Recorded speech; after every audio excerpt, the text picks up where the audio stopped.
Robert Caro is here. For more than 20 years, he has devoted his career to chronicling the life of Lyndon Baines Johnson. The first two books in his series, The Years of Lyndon Johnson, cover the former president's Texas boyhood and his early years as a politician. Now with his third book, Master of the Senate, Caro details Johnson's 12 years in the United States Senate. I am pleased to welcome Robert Caro to this table, and I should say that he has written other things, including a masterful biography of Robert Moses before he began this biography, a series on Lyndon Johnson. I am especially pleased to have Robert Caro here. Welcome. I'm glad to be here, Charlie. Thank you for coming. Let me, who do we see here? Tell me how this Johnson, now that he has power in the Senate, is different from the Johnson we had met growing up in Texas and the wilderness years before he got to this place. This is where he changes in the Senate. The first two books are about a Lyndon Johnson hungry for power. He doesn't have any, and he's willing to do almost anything to get it. Now he rises, as you said, through the Senate, and suddenly the youngest majority leader ever, and he has acquired real power. I think, you know, we all learn Lord Acton's axiom, all power corrupts, absolute power corrupts absolutely. The more I write about power, the less I think that that's always true. I'll tell you what I think is always true, what power always does. Power reveals. When a person gets power, you can see what's underneath all along. And with Lyndon Johnson, what you see is as soon as he gets it, he turns and passes the first civil rights bill since Reconstruction. So here it says something very positive about Lyndon Johnson. I think we see what was underneath all along. But there is also a certain continuation of the nature of his personality. Absolutely. It's the same, you know, I know some people will say, oh, I feel more favorably about Johnson now. Not at all. It's the same man. You see the same savage determination when he's young as you do in the Senate. When he wants something to get something, he's going to get it. But here, for the first time, he's using this ambition and determination to get something that's larger than himself. Before we continue, because you did the Robert Moses biography that won all the awards there were to win, and then embarked on this, and it has been both admired and controversial. Yes. In the beginning, they said, Caro's too tough, has nothing he likes about Lyndon Johnson. Yeah. Now they're saying here he has a chance to expand on some very positive things about Johnson, his legislative genius. Yes. Have you changed your opinion of him? Not at all. It's as I say, it's the same driven, almost tortured and tormented man. Because of this really terrible youth, this sad, poignant youth, he's driven all his life. And now, as I said, when he's on his way up, he wants desperately to get to the Senate. And his whole, you know, the last book, is a 7-year period where all he really wants is to get to the Senate. It's hard to find anything positive that he did. When he gets to the Senate, as I said, you see him getting a whole, not just civil rights, expanding Social Security, raising the minimum wage, that other liberals couldn't get done. And I say in the book, you know, people like Hubert Humphrey and Paul Douglas, that we think of the great icons of liberalism, they made the speeches, but they could never have gotten these things through without a Lyndon Johnson. It's not until he picks up the banner of civil rights that at last it begins to move forward. What was his genius as a legislative tactician? Well, legislative, you know, in America, if I can just say this, when we talk about political power, and you talk about it on your show very incisively, we're really talking about presidential power, executive power. We don't think of power as legislative power. Now, in England, where they have a parliamentary form of government, there must be 100 biographies of Disraeli and 100 biographies of Gladstone. Here we have very few examinations of our legislative leaders. Now, Lyndon Johnson was the great legislative genius. You know what he says? He says, whatever else, this is his words, whatever else they say about me, I understand power. I know where to look for it, and I know how to use it. In a way, this book is just about that. You see, the first part of the book is him looking for power in the Senate before he becomes leader. You know, no one could lead the Senate. Alben Barkley, who's a leader before him, says, I can't lead them. I have nothing to promise them. I have nothing to threaten them with. Lyndon Johnson, as soon as he gets to the Senate, starts finding things to promise them and starts finding things to threaten them with, and he leads the Senate. So this book is really not only about Lyndon Johnson, it's about the nature of legislative power and, in your words, legislative genius. How did he come to acquire that position of leadership in such a short period of time? Oh, in part by flattery, you know. The Senate, he called them the old bulls, the committee chairman. No one ever got close to one of them. Big Ed Johnson of Colorado, chairman of the Commerce Committee. Johnson gives him a nickname, Mr. Wisdom, you know. I mean, something, you know, the adage where flattery is concerned, no excess is possible. He says, he goes to see him, he says, every time he sees him, I need some advice from Mr. Wisdom. If there's another senator in the room talking, he says, you know, you ought to listen to what Mr. Wisdom has to say. He writes some letters addressed, Dear Mr. Wisdom. Did it work? It worked. The personal touch was very important. If I can tell one incident, one of the old Southern senators who was never charmed by Lyndon Johnson was Harry F. Byrd, chairman of finance for a long time. From Virginia. From Virginia. Yeah. Johnson cannot get close to him. In 1951, Harry Byrd's daughter, his beloved 35-year-old daughter, is killed in a fox hunt when she falls from a horse. Lyndon Johnson calls his friend Warren Magnuson, another senator, the senator from the state of Washington, says, we have to go to that funeral. Magnuson says something like, it's 72 miles away. It's in Winchester, Virginia. Johnson says, you don't understand, Maggie. Every senator will be there. The morning of that funeral, there's this tremendous storm. Magnuson calls Johnson to try to get out of it. Johnson says, no, we have to go. They drive down there. There are only two senators present, Lyndon Johnson and Warren Magnuson. They're standing on one side of the open grave, and Harry Byrd is standing on the other, so bent with grief that he never raises his head. But then, when the coffin is being lowered into the ground, Lyndon Johnson tells an assistant of his that night, Harry Byrd looked up at me. When he saw me there, he gave me a long, long look. Lyndon Johnson said, I don't know what that look meant, but it meant a lot. A few months later, Lyndon Johnson wants to be nominated for Democratic leader, and Harry Byrd seconds the nomination. There must be 1,000 stories like that. There are. It is the seduction of men. In part it is. In part it's that's one part of it. Part it's not personal, it's power. Johnson gets to the Senate and he realizes he has one source of power that nobody else has. He and Sam Rayburn, it's almost a father-son relationship, and Rayburn will do almost anything for Lyndon Johnson. If a senator needs something, a dam or appropriation, it's not enough that he gets it through the Senate. It's not done until it gets through the House. Johnson is the only senator who can go to Rayburn and ask him to expedite a bill or put his power behind the bill. And almost immediately, other senators realize this, and you see this in the letters in the Johnson Library. Notes to Johnson from very powerful senators. Lyndon, my damn bill is stalled in the House. Could you put a word in the Speaker's ear? Or, Lyndon, the appropriations bill, could you move it to the top of the pile on the Speaker's desk? When Johnson does this sort of a favor for people, he makes sure they know they owe him something. Let me go through some of the great figures in the Senate at that time. His relationship with Hubert Humphrey. Hubert Humphrey. Johnson, when Humphrey starts out, he's this idealistic, powerful, the greatest speaker. Johnson gradually brings him. I write in this book, it's the story of Lyndon Johnson and Hubert Humphrey is the story of two strong personalities, but one is stronger. And gradually the other comes more and more under his sway. In this book, we see Lyndon Johnson, this is incredible to learn about, actually kicks Hubert Humphrey on the floor of the Senate when Humphrey doesn't move fast enough for him. Now, I had been told this story by a number of people. I wasn't going to use it. I thought it was exaggerated.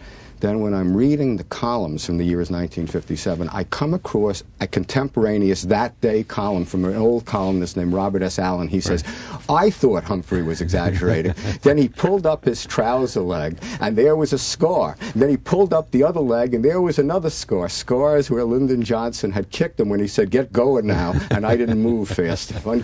Incredible story. Was there one senator who was more responsible for Johnson's success than any other? Absolutely. Richard Brevard Russell of Georgia, the Georgia giant. You know, when Johnson comes to the Senate, the South controls it absolutely. And Richard Brevard Russell is the Southern leader. They say he was the South's greatest general since Robert E. Lee. Johnson has to get close to him. He learns almost immediately that Russell is the power in the Senate. And he'll do any, you know, he learns that Russell likes baseball, so he starts to go to baseball games with him. Johnson detested sports, or had no interest in sports. John Connolly told me, he said to Johnson when he sees Johnson going, I didn't know you liked baseball. Lyndon says, didn't you know I always loved baseball, John? He knows Russell likes to visit the Civil War battlefields. He says, gee, I'd sure like to go along with you. And he starts inviting Russell, who's a lonely bachelor, to his home. If they're working late at the Senate, he says, Lady Bird has dinner ready anyway. Why don't you come along? And Russell starts to come, this very lonely man who didn't socialize a lot, starts to come to Lyndon Johnson's house for dinner. And Lady Bird, Southern charm, is definitely, she's very gracious, very Southern, and she makes Russell feel at home. And Johnson, Bobby Baker once said about Johnson's relationship and how he flattered Russell, he said, if Russell was a woman, Lyndon would have married him. Let me take a look at this. This is some clips from American Experience, LBJ, because we are talking about him. Here is the first clip of his rise to become the Senate Majority Leader. Take a look. Johnson always knew where the power was. In Texas, he cozied up to the oil barons. In the Senate, he attached himself to the Southern conservatives and their influential leader, Richard Brevard Russell of Georgia. Senator Russell was a lonely bachelor. He read probably 10 books a week. He was a loner. Lyndon Johnson, at this time, knew where the power was. And had Senator Russell been a woman, he would have married him because or married her. Under Russell's patronage, Johnson was given the job of party whip. He transformed what had been a minor post into a seat of power. 2 years later, he was elected Democratic leader. Landslide Lyndon was now one of the most powerful men in the United States Senate. Power. There are wonderful stories of Johnson and the treatment, what's called the Johnson treatment. Right. Beyond what you have said, what was it? I mean, how did he go about, in a sense? There's this wonderful photograph, I think maybe during the Majority Leader period or else during the presidential period, where he's leaning over to the senator from Rhode Island, I think. The Majority Leader. Yeah. Well, that's, you know, I say in the book, Lyndon Johnson was not a reader of books. He didn't like to read books. He was the greatest reader of men. He had, you know, he used to tell his assistants, watch their eyes, watch their hands. What a man is telling you with his mouth is never as important as what he's telling you with his eyes. He used to say, what a man is telling you is never as important as what he's not telling you. Don't let the conversation end until you find out what he's not, he's trying not to tell you. So he had a genius for knowing men's weaknesses and strengths, what they really wanted. Not what they said they wanted always, but what they really wanted. And he would appeal to that. He would put this big arm around your shoulder. With the other hand, he'd grab the lapel. He'd lean that big face into you. And he would use whatever he had to use to get you to do what he wanted. You know, I can tell you, Scoop Jackson, the senator from the state of Washington, the other senator from the state of Washington, who worked with Johnson very closely for 25 years, both in the House of Representatives and in the Senate, tried to define the difference between President Kennedy and President Johnson this way. It's a pretty exact quote. He said, President Kennedy would call the senator to the White House, and he would explain why this bill was so important. But if the senator said his constituency simply wouldn't allow him to go along, that he couldn't do this, President Kennedy would always say he understood. He was sorry they couldn't agree, but he understood. Lyndon Johnson, Scoop Jackson says, Lyndon Johnson would refuse to understand. He would charm you or threaten you or bribe you or cajole you. He would do anything he had to get your vote, but he'd get it. That was the thing. He'd get it. What's the best example that comes to mind of a threat? Of a threat? With Paul Douglas, who is the great liberal senator from Illinois, he warned... Former professor of economics and all that. Professor of economics, also a war hero. You know, he enlisted in the Marines at the age of 50 and charged up a beach and won the Silver. So Johnson hated Douglas anyway.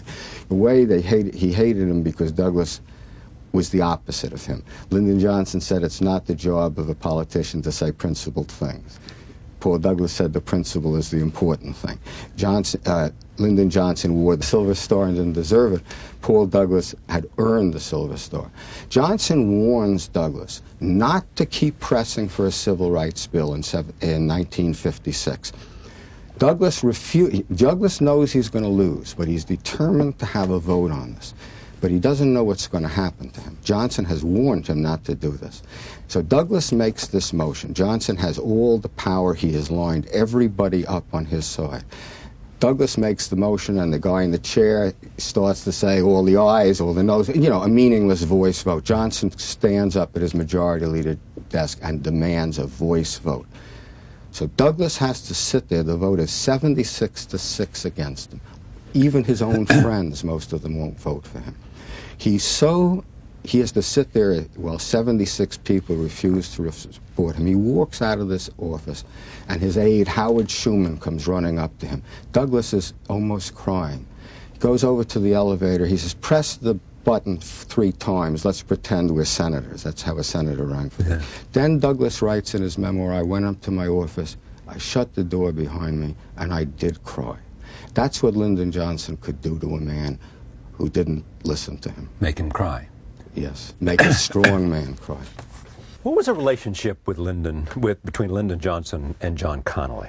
Well, Connally was the aide closest to Johnson. You know, he goes to work with Johnson when he's very young. Johnson sees in Connally a tool that he can really use. Connally's a great speaker. So Connally would do almost anything for Johnson. He would carry cash for him, you know, and I think I wrote in either, I guess it's the 1941 campaign. Johnson is running for the Senate. He needs cash.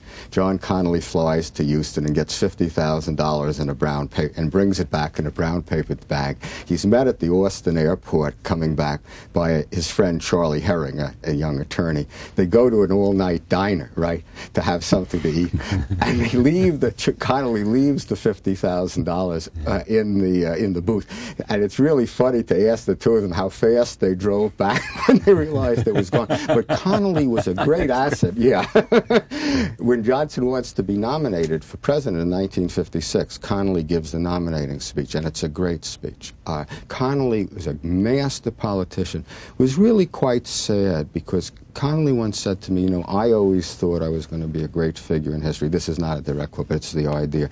Now I know that I'll be remembered mostly for my association with Lyndon Johnson.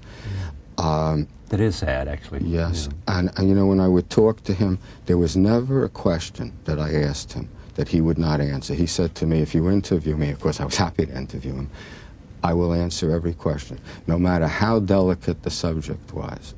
There was never a question he wouldn't answer. So there was no question he didn't answer from you? Correct. Anybody missing from this that you couldn't find? From that book? Yeah, from the Senate years. From the Senate years? Well, I would have loved to talk to Richard Brevard Russell because he was closest to Johnson. He had died. He never wrote about him, never talked about him? Yes, he did. You always ask the right question. I thought I was never going to get any insights into Russell from Russell's mouth. And then I discovered that a television interviewer had interviewed him for 3 straight hours, very late in his life, on the porch of his home in Winder. And of course, a lot of the things that he says there cast absolutely new light on Lyndon Johnson. Like Johnson had persuaded everybody that he never attended the Southern Caucus, the meeting of the Southern Senators. The reporter says to Richard Russell, I understand that Lyndon Johnson never attended the Southern Caucus. Richard Russell says, yes, he did. He certainly did. And then he goes on to name a couple of times in which Johnson does attended. And in that conversation with that reporter on that porch in Georgia, Yes. Do you get a sense of how Russell felt about Johnson, his judgment about Johnson? Yeah, their relationship extended through the Vietnam War, Yes. and we now know from Johnson tapes Yes. that Russell was saying things like, Lyndon, Yes. you know, I'm not sure we ought to be there, that Russell had grave reservations about the war, and Russell was chairman of the Senate Armed Services Committee. Yes. Go ahead. You get a lot of sense from that. You know, of course, by the time this interview was conducted, Russell and Johnson have had this real falling out. But you do get a sense of what Russell saw in Johnson early on. This incredible ability, you know. Russell, they said, read the congressional record every day. So did Lyndon Johnson. Russell knew all about the political situation in a senator's home state. He made it his business to know. So did Lyndon Johnson. You can't, Russell was a master legislator. You can't fool a master of a craft about how good another man is. He saw that Johnson was just a great senator. And, you know, Russell really raises him to power in the Senate. This is what this book, Master of the Senate, I think shows more than any other book, and it's the most important thing. Johnson is raised to power by the South. He's raised to power by the Southern Bloc in the Senate. Because they were the most powerful bloc. Absolutely. And through 1956, he follows their lead. He's a total adherent. Served their interest. Totally. And then? In 1957, he reverses course 180 degrees. In the meantime, he's bridged a gap, a relationship with Hubert Humphrey and other liberal members of the Senate. But although, that's right. But although he's bridged the gap, there's a gap he can't bridge. Lyndon Johnson wants to be president. This is the strongest driving force. Jim Rowe, one of Johnson's intimates in Washington, once said to me, from the day he got here, all he wanted was to be president. He realizes in 1956 that he is never going to be president with just the South, and that the Northern liberals will not accept him, no matter what else he does, unless he passes a civil rights bill. Jim Rowe writes him a memo in 1957. He says, this is Armageddon for Lyndon Johnson. You either pass a civil rights bill this year, or you can forget about being president. Johnson has always had this compassion to want to help poor people of color. Now it coincides with his ambition. He reverses course, and he passes the civil rights bill. Roll tape. This is our last excerpt from American Experience, but it is about the 57 Civil Rights Bill. Here it is.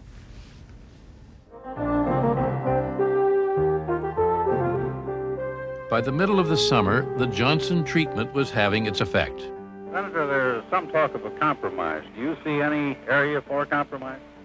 Well, I haven't had any compromise presented to me yet, but I am a realist and a reasonable man. By skillful maneuvering, Johnson engineered a bill acceptable to all sides.